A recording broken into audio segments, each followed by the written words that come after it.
Welcome back to Inside Kansas Politics. We're talking about new laws taking effect in Kansas, and they're all about helping military families. Yeah, I sat down with retired Army paratrooper and public affairs officer Chase Spears to get his take on the changes. Joining us now, retired Army paratrooper Dr. Chase Spears. Chase, also public affairs officer during your time in uniform. Thanks for your service, Chase, and thanks for joining us this morning. Really appreciate it. Now, Chase, we've got a number of House bills that were passed in the Kansas State House that are helping our military servicemen and women and their families. Now, we're talking about 2069. This is a House bill that allows military spouses to keep professional licenses when they move to different states. Also, we're going to talk about House Bill 2102. Now, this helps military kids who have to switch schools during the many moves you make during an active duty military career every couple of years, right? And then House Bill 2185, this is a good thing for our Kansas National Guard because it expands educational benefits to families as well. So a lot of great things coming out of the Kansas State House. Chase, let's start with 2069. Tell us a little bit about this House bill and what it does and why it's important. Yeah, this is absolutely essential to military families who are wanting to decide whether or not Kansas is going to be one of the places that they put down on their preference list. We move every 2 to 3 years in the military, and a lot of people who are outside the military don't understand that even though we go wherever the military tells us to go, on the active duty side, you still get to put in sort of a wish list, if you will. In the Army, we have a system where you actually rank jobs 1 through 20, and there's a competition for where you're going to go. And military families, they look at things like what opportunities might be available in the state for my spouse, or if my wife or a husband is a physician or a counselor, what states would have license reciprocity. So this is a really good move. I applaud the legislature on getting this through because it makes Kansas a more competitive place. When people are looking at whether they want to come to Kansas or maybe they want to go to Florida, they're going to be looking at a lot of things, including, hey, can my spouse transfer their license easily?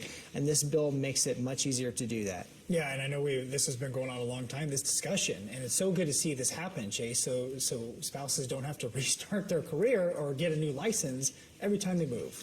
Absolutely. I mean, this wasn't something that affected my family directly, but I know a lot of people who it did, and I cannot imagine if every time I moved, I had to start all over on a complex, expensive licensing process. I mean, that would preclude people from wanting to move. And when we look at the overall economic development of Kansas and anything that we can do to not only make service members who are getting out stay here, which I know the legislature is trying to get after that, but everything that we can do to make Kansas a more attractive place for people to want to come. And this bill does just that. I mean, it gives, it enters Kansas into a compact specifically for people who have licensing in school psychology, dietitians, cosmetologists, even physician's assistants. And it makes people with those high specialty skills a lot more eager to maybe come to the Sunflower State, and that's a great thing. Well said. Maybe it'll help retention too, because you know the spouse can keep that license. Awesome. I love it. Thanks so much, Chase. Let's move on and talk about 2102. Now, this helps military kids who have to switch schools during their many moves, and like you mentioned, I mean, you're moving all over the country, all over the world during a career, and it's got to be difficult for the kids to continue, start the education. So tell us about this and why this is such a good thing. Military life is so complex, and there's so many reasons why, but this is one of them. If you have school-aged children, you have to think about, okay, every 2 to 3 years, my children are moving to a different school district. Not only that, there are a lot of people who move during the winter, on winter cycles, so there are a lot of families leaving, pulling up roots in December, January, which is even more complex. And under the old way of doing things, if a military family was PCSing into Kansas, they had to be here physically present before they could enroll their kids in the local school system. This bill, 2102, allows them to, with orders, reach out to the school districts ahead of time and say, look, here's the documentation showing we will be there in the state of Kansas by the start of the school year, and it lets them pre-register, go ahead and get the plans set for their kids to get into the school.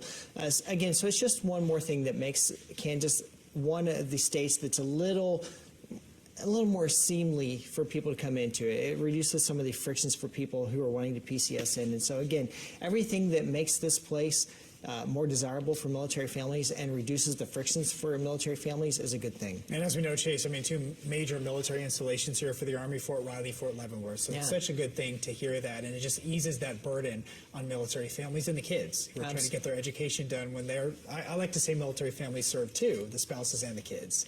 and that's a way to get back to them. Oh, absolutely. Yeah. I mean, that's something that helps the kids to know ahead of time, okay, now I know my school, I know where I'm going.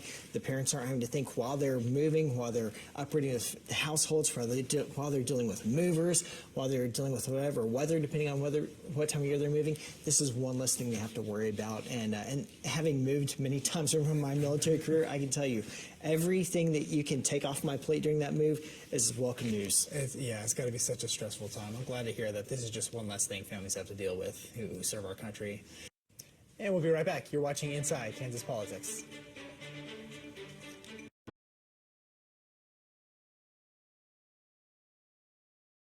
We're continuing now with more from that interview with retired Army paratrooper Chase Spears. And I talked to them about how changes not only at the state level but also at the federal level could help with military recruitment.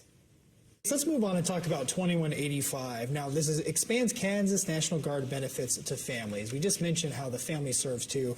I really love this one because it could be good for both retention and perhaps recruiting as well, because the benefits extend to the families. Can you tell us about this one? I love this bill. You probably know that. I'm a little bit of a nerd. Some people buy boats. I have a lot of books, and I've been to school probably one too many times. It is Dr. Spears.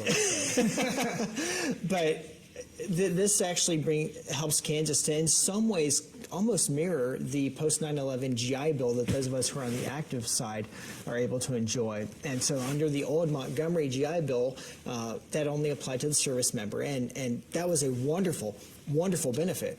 But when they opened that up after 9/11 and said, hey, if you actually want to transfer some of these benefits to your dependents, to a wife, to a husband, to a child, we will allow you to do that.